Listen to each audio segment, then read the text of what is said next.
So President Cyril Ramaphosa has admitted in his address to the nation this week that crime fighters had been caught unaware when looting and rioting was brought out. Police and crime fighters have been playing catch-up, if you like, apparently letting down or being let down by crime intelligence. We're now joined by David Bruce. He's an independent researcher specializing in policing and public security. David, great to have you on the program. Thanks very much indeed for making time. You've written in recent history, quite frankly, that, when there are efforts to address elite corruption, there's a high political risk attached to that.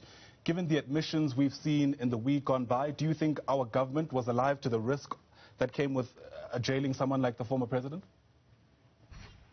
Well, I think I want to start off by saying that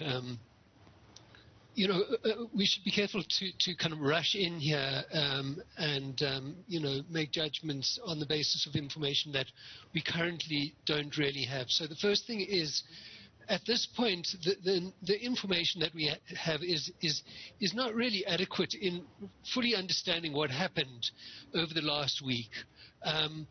There appear to be certain things that were planned and orchestrated, but there were other dynamics that were at play. There were other dynamics that contributed to how things unfolded over the last week. So it wasn't as if everything that happened over the last, particularly over the period from, for instance, Sunday to Wednesday and so on, was all deliberately planned and orchestrated. And so in having this conversation about, what might have been predicted and what wasn't predicted and what might have been expected and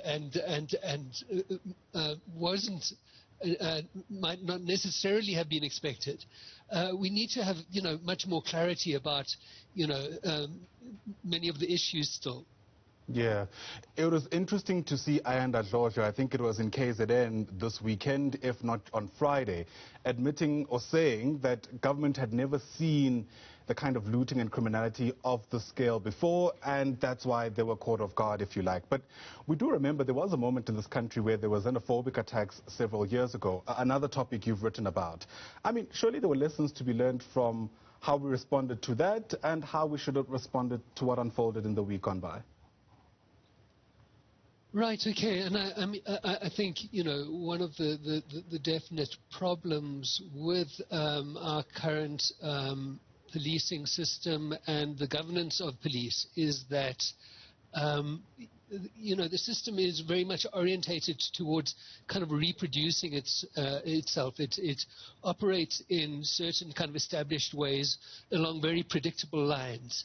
It doesn't seem to have any real capacity to adapt to and learn from past experiences and past errors and even past examples of where things were done well. It simply goes on reproducing itself to a large degree. There are a whole lot more people now willing to admit, I think even police themselves, that our officials were overstretched at the peak of this unrest. They'll always be judged by that. However, I wonder what, if anything, can be said about how police responded when the violence was starting in places like Johannesburg, where, again, we noted the first death due to this unrest. Right, okay. Well, I mean, I think there's, one of the issues here is about the kind of police kind of repertoire for responding to incidents of protest. And so, to some degree, there's a relatively limited set of techniques and strategies that the police are trained in. And once those strategies prove to be inadequate, to a large degree what the police tend to do is rely on firing rubber bullets at people based on this idea of dispersing the crowds. And so I think, one of the possibilities that we might need to consider is the possibility that those kind of strategies might themselves have contributed to the spread of the unrest. So when you respond in that kind of way to a kind of highly mobile group of people who there's a what you may be doing is simply kind of moving the problem around And rather than doing anything to contain it and really discourage people from being involved in that kind of thing. It's kind of written in our social fabric, isn't it, to kind of respond to violence with violence, even from authorities themselves. If we were to imagine a different response, what does that look like? Well, you see, I don't think one can necessarily escape from the need to resort to some kind of use of force. But, the one, for instance, in relation to experience of this kind, which had, some, for instance, widespread looting in England about 10 years ago. One of the observations that was made in a report on that was that, dispersing a group of people in this kind of situation is likely to be ineffective. And so what police need to move towards and develop is a much more sophisticated capacity to arrest people in these kinds of situations. And currently our public order policing system hasn't moved forward to, in that way. Of course, there's a lot of reflection in the Sunday papers today about ways through which crime intelligence was caught napping, and that's why the unrest unfolded the way it did. Among the perceptions that are being ventilated today is that Cyril Ramaphosa, the commander-in-chief, if you like, is flying blind because his security advisor, Charles Ngakula, is ill. Whether or not that fact is true, I wonder what you think South Africans should make of details like that. In other words, is the response reliant on any one individual, like a security advisor who we're told is ill, or is it a bit more complex than that?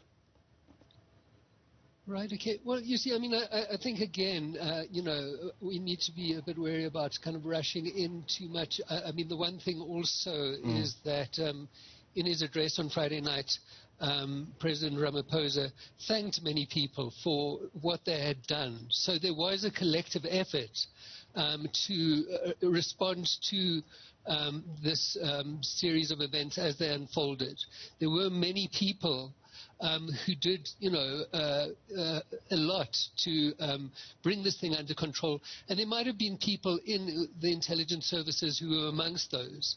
So, I think we need to also, not just focus on the limitations of what happened, but also, that there were some things that did seem to have worked. Having said that, I mean, I think, the current idea that people are focusing on above all is the idea that this whole thing was highly orchestrated. And so this question about to what degree the whole thing might have been anticipated and predicted is one of the burning questions at the moment.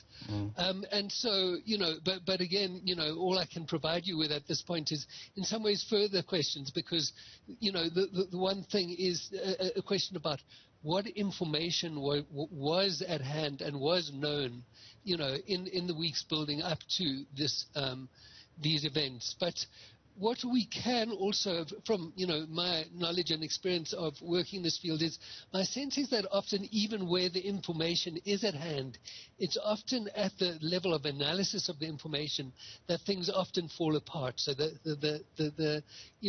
and so what you're looking for is not only understanding what people's plans are in the situation, but some kind of type of predictive analysis about how the situation might kind of break down. And that's quite a challenging analytical task. It's not easy to get it right. And so, in order to sort of improve the performance of, for instance, the intelligence services in dealing with this type of thing, one would probably need to, not only focus on the gathering of intelligence, but also on, just improving, getting much better analytical capabilities. Fascinating insights. Thanks very much indeed for taking time to speak to us. Really appreciate it. David Bruce is an independent researcher specializing in policing and public security. Once again, David, thanks very much indeed for your time.